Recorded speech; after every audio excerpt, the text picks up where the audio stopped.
oggi per me, insomma, essere qui e quasi chiudere un cerchio che si è aperto nel 2003, Mario lo menzionava precedentemente, con l'inizio di questo percorso di ricerca che è durato 15 anni, 2003 a San Martino Valle Caudina, quando si è tenuta la prima edizione del Festival di Interferenze, e venire qui a Calito, in Irpinia, dove ho vissuto questa esperienza molto bella insieme al gruppo di lavoro di Laucizzi, Renato Celano, Manuel e tutti gli altri, nel 2013 con Iasone Molinaria.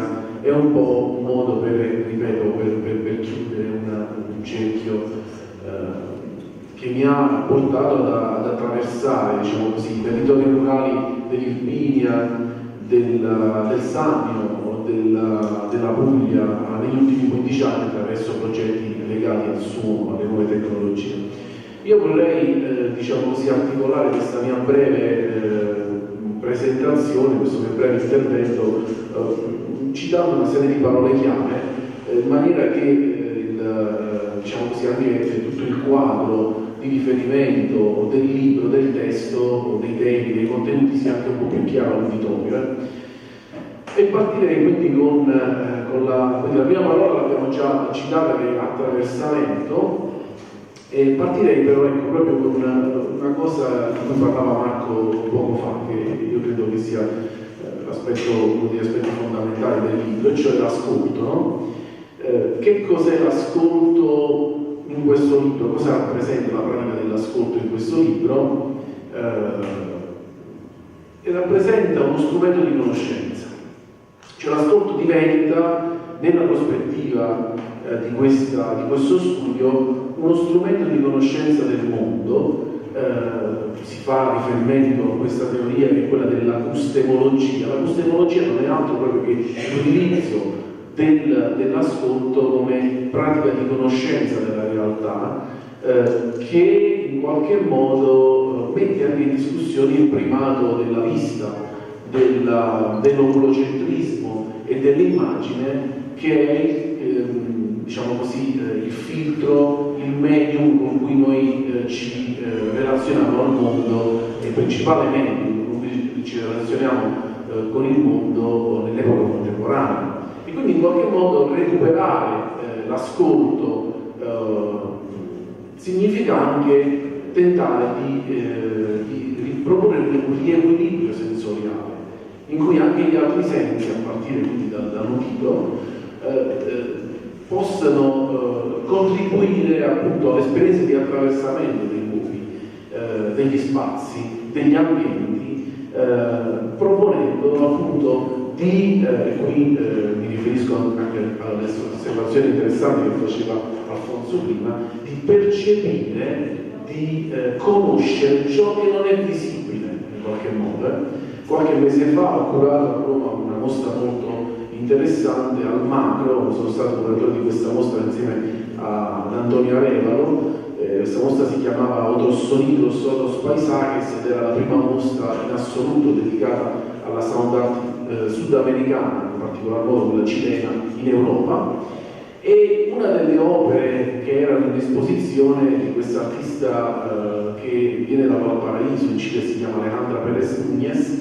Era un'opera sonora, un'installazione sonora sull'Antartide, che proponeva, diciamo così, una serie di paesaggi sonori, ecco un'altra parola chiave di cui vi parlerò tra poco, paesaggio sonoro, appunto dell'Antartide. E in questa installazione venivano proposti appunto dei suoni che facevano riferimento a dei processi politici di sfruttamento del territorio antartico, in termini di estrazione di risorse minerali, in termini di sperimentazioni anche legate al nucleare, o comunque di appropriazione territoriale da parte degli Stati-nazione, che invisibili, diciamo così, all'occhio, potevano essere percepiti attraverso l'ascolto. Questo è un esempio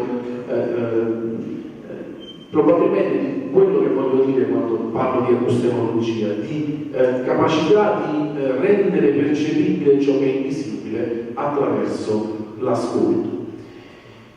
E La prospettiva in cui tutto ciò viene declinato all'interno del libro è una prospettiva indubbiamente legata all'arte, ecco, perché l'arte, l'abbiamo visto qui anche nell'esperienza che ha avuto Yasuhiro con la banda, in qualche modo mette in discussione anche proponendo, ecco, l'imprevedibilità del gioco, ecco, ciò che si è generato in quei giorni nel corso del laboratorio tra Yasuhiro e la banda è stata la possibilità di sperimentare qualcosa di imprevedibile, di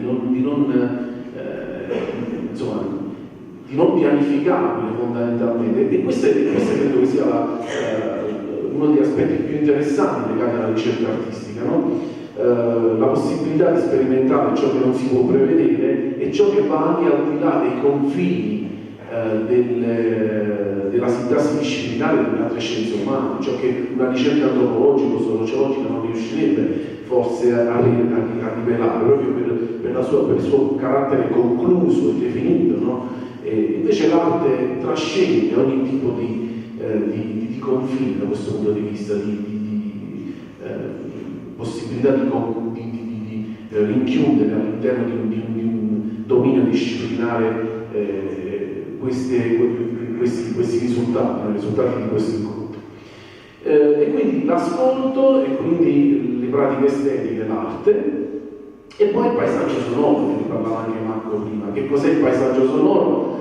Chiaro che qui non stiamo facendo una lezione accademica, però sarà necessario un attimo soffermarci su questo concetto che è insomma, definito alla fine degli anni 60 da Raymond Murray Schafer e gli studiosi della Simon Fraser University in Canada, definito come anche qui un elemento che io credo fortemente legato alla sfera visuale, no? Il paesaggio sonoro, già la parola paesaggio, no? ci rimanda a una radice etimologica che fa riferimento alla sfera visuale. Quindi che paradosso, no, Marco? Il fatto che Murray Schafer definisse qualcosa che pertiene all'udito attraverso un concetto visuale. Questo insomma dimostra ancora una volta la subordinazione disciplinare dei sound studies rispetto alla sfera visuale. Insomma, in qualche modo il mio libro è anche un tentativo di mettere in discussione questa sorta di ancillalità, di subordinazione, se così vogliamo. Quindi il paesaggio sonoro è tutto ciò che, diceva Murray Schafer, rientra nell'ambiente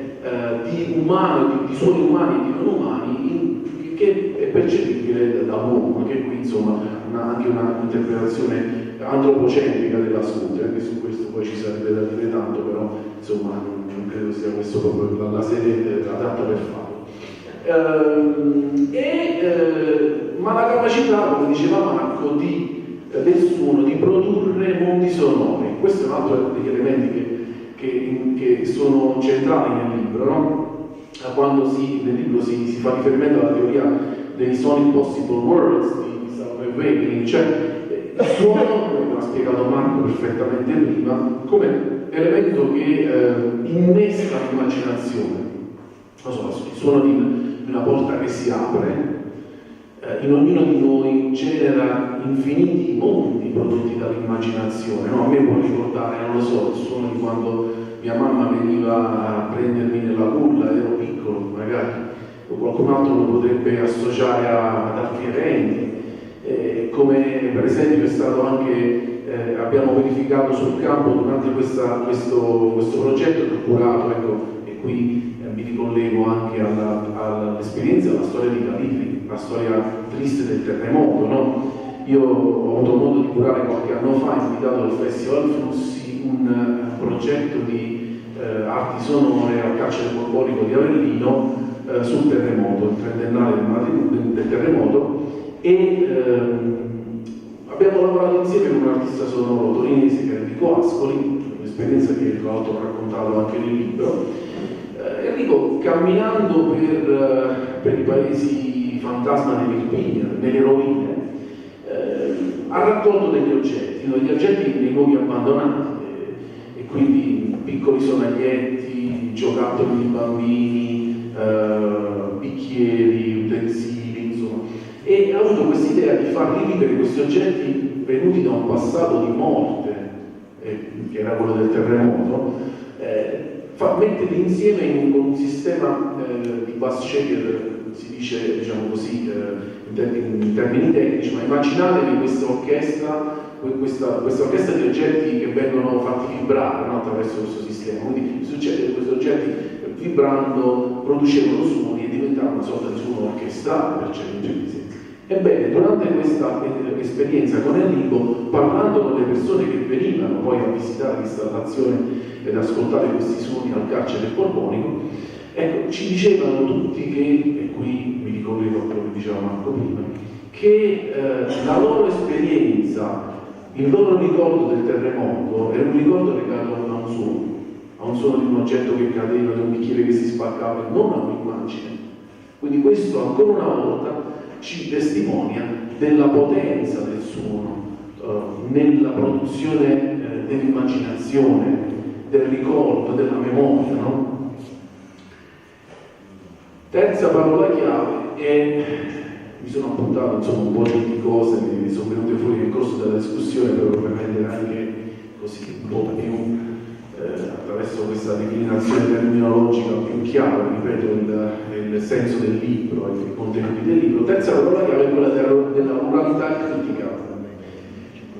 Nel libro si parla, ecco, dell'esperienza sonora fatta di una serie di artisti all'interno di questi territori e anche di un paesaggio sonoro che è un paesaggio sonoro dinamico, quindi non è legato, diciamo così, fondamentalmente ad elementi statici e schematici, no? Quando noi pensiamo a paesaggi sonori del mondo rurale, per esempio, noi siamo legati ancora a uno stereotipo per cui c'è una gerarchizzazione dei suoni, no? Quando andiamo in un ambiente di campagna o in montagna, ecco il discorso che facevamo prima anche con Yasuhiro, a proposito di Yasuhiro, no? Noi cogliamo degli elementi del paesaggio sonoro che ce lo fanno diventare in qualche modo tipico, no? Come lettura. Il canto degli uccelli, lo stormire delle fronde, lo scorrere del fiume. Ecco, questo tipo di immaginare legato al paesaggio sonoro rurale è qualcosa di superato e anche di stereotipato, se vogliamo, è un cliché, no?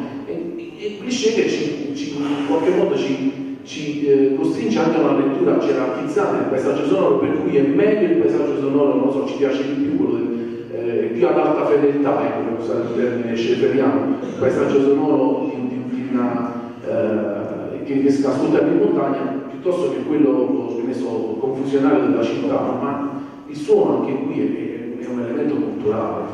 Se chiedete a un giapponese cosa pensi del rumore bianco,